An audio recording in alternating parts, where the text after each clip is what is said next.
Usman agriculture 'ਚ ਦੋਸਤਾਂ ਨੂੰ ਵੈਲਕਮ ਕਰਦੇ ਹਾਂ। ਉਮੀਦ ਹੈ ਕਿ ਦੋਸਤ ਖੈਰ ਆਫੀਅਤ ਦੇ ਨਾਲ ਹੋਗੇ। ਅੱਜ ਗੱਲਾਂ ਮੰਡੀ ਦੇ ਅੰਦਰ ਗੰਦਮ ਦੀ ਕੀ ਸੂਰਤ ਹਾਲ ਆ, ਗੰਦਮ ਕਿਸ ਰੇਟ ਦੇ ਉੱਤੇ ਫਰੋਖਤ ਹੁੰਦੀ ਪਈ ਆ, ਤੁਹਾਡੇ ਦੋਸਤਾਂ ਦੇ ਨਾਲ ਸ਼ੇਅਰ ਕਰਦੇ ਹਾਂ। ਅਤੇ ਜਿਹੜੇ ਦੋਸਤ ਚੈਨਲ 'ਤੇ ਨਏ ਆ ਉਹਨਾਂ ਨੂੰ ਗੁਜ਼ਾਰਿਸ਼ ਹੈ ਕਿ ਚੈਨਲ ਨੂੰ ਸਬਸਕ੍ਰਾਈਬ ਕਰੋ ਤਾਂ ਕਿ ਗੱਲਾਂ ਮੰਡੀ ਦੀ ਮੁਤਲਕ ਅਤੇ ਐਗਰੀਕਲਚਰ ਦੀ ਮਸ਼ੀਨਾਂ ਦੀ ਮੁਤਲਕ ਤਮਾਮ ਵੀਡੀਓ ਦਾ ਨੋਟੀਫਿਕੇਸ਼ਨ ਤੁਹਾਨੂੰ ਦੋਸਤਾਂ ਨੂੰ ਪਹੁੰਚਦਾ ਰਹੇ।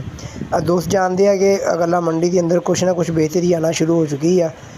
ਜਿਸ ਤਰ੍ਹਾਂ 2650 ਰੁਪਏ ਗੰਦਮ ਫਰੋਖਤ ਹੋਣ ਡਈ ਸੀ, ਅੱਜ ਗੱਲਾਂ ਮੰਡੀ ਦੇ ਅੰਦਰ ਕੁਛ ਨਾ ਕੁਛ ਬਿਹਤਰੀ ਨਜ਼ਰ ਆ ਰਹੀ ਆ। ਕਿਸਾਨ ਬਈ ਅੱਜ ਖੁਸ਼ਹਾਲ ਨਜ਼ਰ ਆ ਰਿਹਾ ਕੁਛ ਨਾ ਕੁਛ। ਤੁਸੀਂ ਦੇਖਦੇ ਪਏ ਹੋ ਗੱਲਾਂ ਮੰਡੀ ਦੇ ਅੰਦਰ ਜਿਹੜੀ ਗੰਦਮ ਆ ਬੜੀ ਮਕਦਾਰ ਦੇ ਅੰਦਰ ਆ ਰਹੀ ਆ। ਅੱਜ ਦੋਸਤੋ ਗੱਲਾਂ ਮੰਡੀ ਦੇ ਅੰਦਰ ਜਿਹੜੀ ਗੰਦਮ ਆ ਤਕਰੀਬਨ 2750 ਰੁਪਏ ਤੱਕ ਫਰੋਖਤ ਹੋਣ ਡਈ ਆ। ਜਿਹੜੀ ਐਂਡ ਤੋਂ ਗੰਦਮ ਆ 2800 ਰੁਪਏ।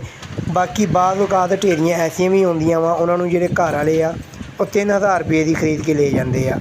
ਦੋਸਤੋ 3000 3100 3200 ਜਿਹੜੀ ਰੇਟ ਗੰਦਮ ਲੈ ਕੇ ਜਾਂਦੇ ਆ ਉਹ ਘਰਾਂ ਲਈ ਲੈ ਕੇ ਜਾਂਦੇ ਆ। ਬਾਕੀ ਕਿਸਾਨ ਭਾਈਆਂ ਕੋਲੋਂ 2700 2800 ਰੁਪਏ ਫਰੋਖਤ ਹੋਣ ਡਈ ਆ। ਇਸੇ ਦੋਸਤੋ ਅੱਜ ਦੀ ਗੱਲਾਂ ਮੰਡੀ ਦੀ ਸੂਰਤ ਹਾਲ ਮੈਨੂੰ ਇਜਾਜ਼ਤ ਦੇਵੋ। ਅੱਲਾ ਹਾਫਿਜ਼।